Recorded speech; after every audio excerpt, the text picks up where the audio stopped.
Hello students, welcome back to my YouTube channel RPS commerce. RPS commerce पर आप सभी students का बहुत बहुत स्वागत है। आज की मैं अपनी नई वीडियो लेके आई हूँ, वो बीकॉम के 4th सेमेस्टर से होने वाली है, जिसमें हम आपको बताएंगे कि उत्पादन अवधारणा वाला जो आपका चैप्टर है, इसमें आपको क्या क्या तैयार करना है, ठीक है, कैसे आपको थ्योरी पढ़नी है और एमसीक्यू बेस्ड क्वेश्चन। तो वीडियो में लास्ट तक बने रहिएगा, और जिसने चैनल को अभी तक सब्सक्राइब नहीं किया वो पहले चैनल को सब्सक्राइब कर दे, जिससे कि हमारी और आने वाली वीडियो भी आपको जल्दी से मिल सकेगी। 5th चैप्टर तक हम अपनी वीडियो में पहले से ही कवर करा चुके थे। अब बात आती है हमारे जो फंडामेंटल ऑफ मार्केटिंग का 6th चैप्टर है। इसमें आपको एमसीक्यू बेस्ड क्वेश्चन करने होते हैं। तो एमसीक्यू बेस्ड क्वेश्चन में हम आपको आगे बताएंगे। देख लीजिए, यहाँ पे एमसीक्यू बेस्ड क्वेश्चन आपको आगे बताएंगे। पहले इसमें आपको थोड़ी मेन से थ्योरी पढ़ा देते हैं। तो सबसे पहले देख लेंगे कि वस्तु या उत्पाद का अर्थ क्या होता है। तो मीनिंग ऑफ द प्रोडक्ट क्या होता है कि उत्पाद का अर्थ उन दृष्टिगोचर भौतिक और रासायनिक लक्षणों से है जो कि आसानी से पहचान कर, ठीक है, पहचान में आने वाली आकृति, आकार, परिणाम आदि से संग्रहित हो, परंतु यह उत्पाद का सक्रिय अर्थ हो ही। व्यापक दृष्टिकोण से उत्पाद मृत तथा अमृत गुणों लक्षणों से युक्त वह कोई चीज है जिसे ग्राहकों की आवश्यकता की संतुष्टि के लिए बाजार में विक्रय हेतु प्रस्तुत किया जाता है। ठीक है, यहाँ पे आपको पता लग गया होगा। अब उत्पाद की परिभाषाएं, तो कई परिभाषाएं यहाँ पे प्रस्तुत की गई है। देखो, सबसे पहले आता है कि उत्पाद उपयोगिता का एक पुलिंदा, जिसमें उत्पाद की विभिन्न लक्षण और उसके साथ दी जाने वाली विभिन्न सेवाएं सम्मिलित हैं। फिर बात आ रही थी कि विपणन की दृष्टि से वस्तु को सुविधाओं को पुलिंदा माना जा सकता है जो उपभोक्ताओं को प्रस्तुत की जाती है। डेफिनेशन के बाद यहाँ पे आती है उत्पादन अवधारणाएं। इसका मतलब है कि उत्पाद अवधारणा शब्द सबसे पहले थियोलोन लेविट द्वारा प्रस्तुत किया गया था। ठीक है, इनके अनुसार उत्पादन अवधारणा से आशय उपयोगिताओं के योग्य से है, जिसमें विभिन्न उत्पादक विशेषताएं तथा सेवाएं सम्मिलित होती है। उत्पाद अवधारणा के अंग 3 आयाम। अब देखो यहाँ पे क्या कह रहे हैं, 3 कौन कौन सी है। सबसे पहले तो है प्रबंधकीय आयाम, ठीक है, फिर उपभोक्ता आयाम और दूसरा है सामाजिक आयाम। अब इसका देखिए उत्पादन वर्गीकरण कैसे होता है। तो डॉक्टर R.S. ड्राबर ने उत्पादकों का वर्गीकरण निम्न प्रकार किया है।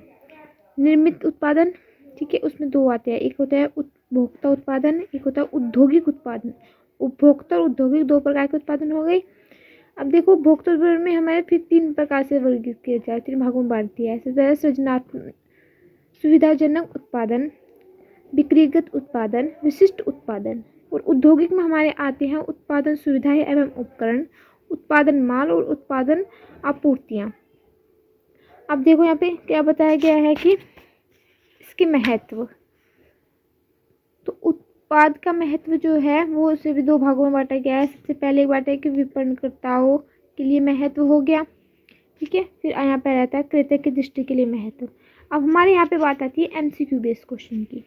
ठीक है, आपको एमसीक्यू बेस्ड क्वेश्चन में क्या होता है कि आपको ऑप्शन दिए होते हैं, आपको करेक्ट ऑप्शन में से करेक्ट करना है। तो टिक करेंगे जब आप तो देखेंगे। सबसे पहले जो ऑप्शन हमारा क्वेश्चन बनता है वो है कि उत्पाद अवधारणा शब्द का सबसे पहले उपयोग किया था। तो सबसे पहले उपयोग जो इसका किया था वो किया था थियोडोर लीविट ने। फिर उत्पाद उपयोगिताओं का एक पुलिंदा है, जिसमें उत्पाद के विभिन्न लक्षण और उसके साथ दी जाने वाली सेवाएं सम्मिलित है। यह कथन किसका था? W. एल्डरसन का। विपणन के दृष्टिकोण से एक उत्पादन को उन सुविधाओं को पुलिंदा कहा जा सकता है जो कि उपभोक्ताओं की प्रस्तुत की जा रही हो। यह कथन किसका था? हमारे पास R.S. ड्राबर का।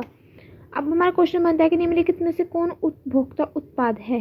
तो सुविधा उत्पाद, बिक्रीगत या सौदा उत्पाद, विशिष्ट उत्पाद। ये तीनों थे, तो उपरोक्त सभी में हम टिक लगा देंगे।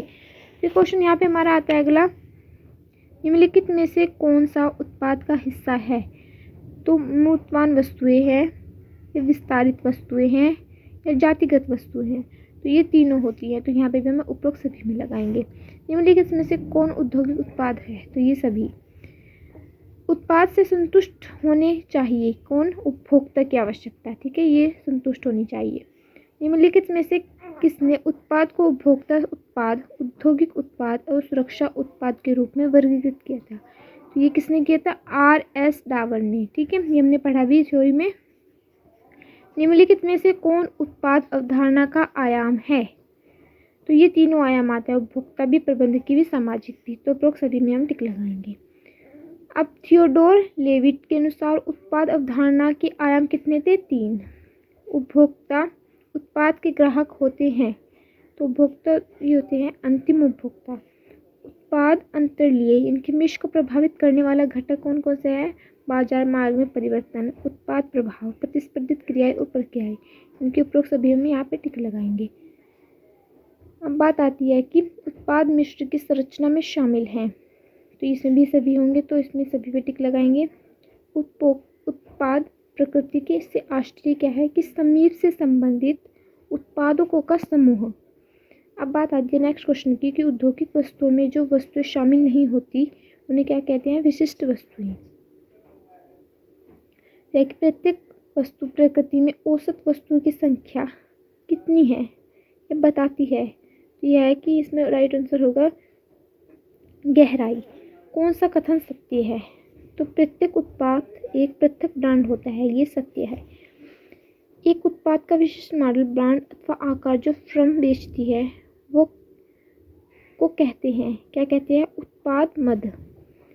विक्रय बढ़ाने के लिए वर्तमान उत्पाद को सुधारने की युक्ति को क्या कहते हैं? उत्पादन में विकास। ठीक है, उत्पाद विकास कहते हैं। तो भिन्न प्रकार से उत्पादों का समूह परस्पर संबंधित अथवा असंबंधित जो एक संगठन द्वारा विक्रय के लिए प्रस्तुत किए गए हैं को कहा जा सकता है, तो उन्हें कहा जा सकता है उत्पादन मिश्रण।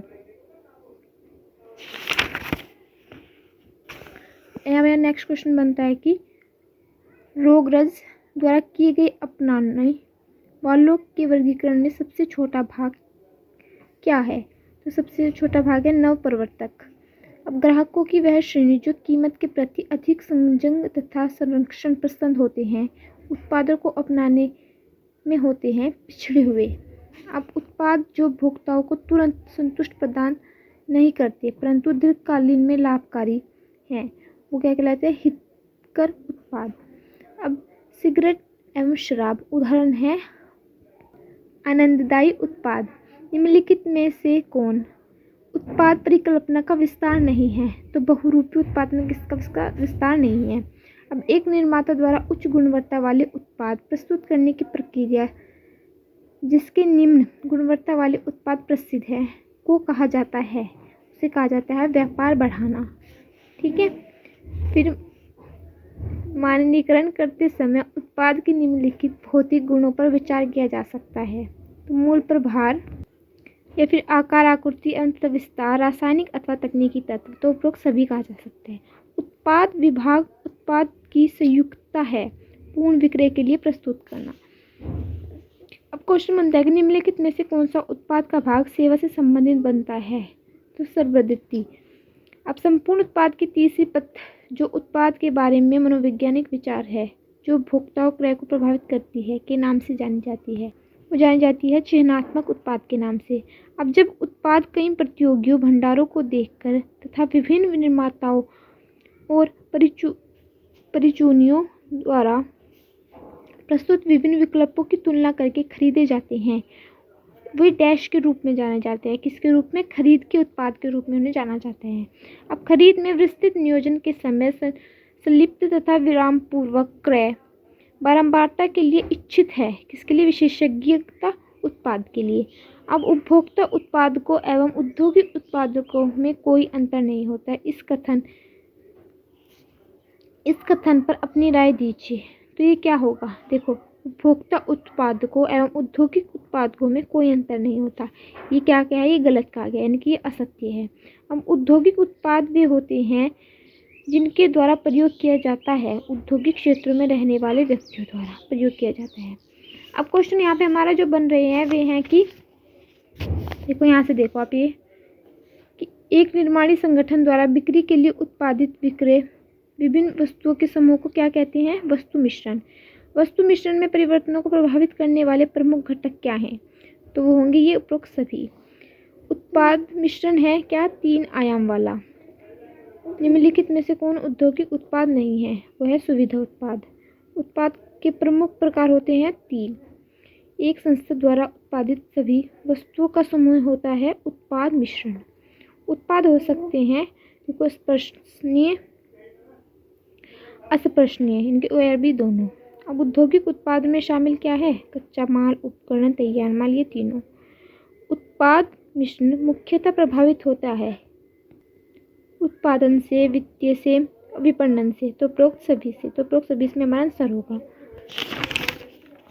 बात कर लीजिए यहाँ पे क्वेश्चन की, तो उपभोक्ता उत्पादकों का ऊपर वर्गीकरण क्या है? तो उपरोक्त सभी। अब सुविधा उत्पाद की मुख्य विशेषता है, तो ये भी सभी होगा। फर्नीचर, महिला परिधान, कीमती साड़ियाँ और महंगे बर्तन उदाहरण हैं व्यक्तिगत उत्पादक के। अब RS ड्रॉवर के अनुसार उत्पाद के प्रमुख प्रकार कितने थे? यहाँ पे 3। उत्पादकों की ग्राहकों की संख्या अधिक होती है, उपभोक्ता उत्पादकों के ग्राहकों की संख्या अधिक होती है। तो उत्पादों की मांग सार्वजनिक मांग होती है, उपभोक्ता। ठीक है। अब टिकाऊ माल के लिए विक्रय की स्थिति में डैश अधिक जोर दिया जाता है, किसकी स्थिति में? इन तीनों की। ठीक है। अधिक लाभ अर्जन करने की, विक्रय उपरांत सेवाओं पर। ठीक है। अब टिकाऊ माल के विक्रय की स्थिति अधिक जोर दिया जाता है, उपरोक्त हो गया। अब टिकाऊ वस्तुओं में शामिल क्या है? खाना टिकाऊ है, या दूध, या सिगरेट, या हाथकड़ी? तो हाथकड़ी इसमें टिकाऊ होगी। निम्न में से कौन सी उपभोक्ता वस्तुओं में शामिल नहीं है? सृजनात्मक वस्तुएं, सौदे की वस्तुएं, सामग्री वस्तुएं? तो सामग्री वस्तुएं इसमें शामिल नहीं होंगी। निम्न में से कौन सी वस्तु औद्योगिक वस्तुओं में शामिल है? तो सामग्री वस्तुएं है इसमें औद्योगिक में। ठीक है। टिकाऊ वस्तुओं की जीवन अवधि कितनी होती है? लंबी। ठीक है। सिगरेट क्या है? एक आनंदी उत्पाद है। कौन सा बिक्रीगत उत्पाद नहीं है? टेलीविज़न, फर्नीचर, जेवर, ये सब्जियां? तो सब्जियां यहाँ पे हमारा होगा सही। ठीक है। यहाँ पे आपका ये वाला चैप्टर कंप्लीट होता है। आपको वीडियो कैसे लगी हमें कमेंट करके बताना। वीडियो को लाइक, शेयर और चैनल को सब्सक्राइब भी कर दें।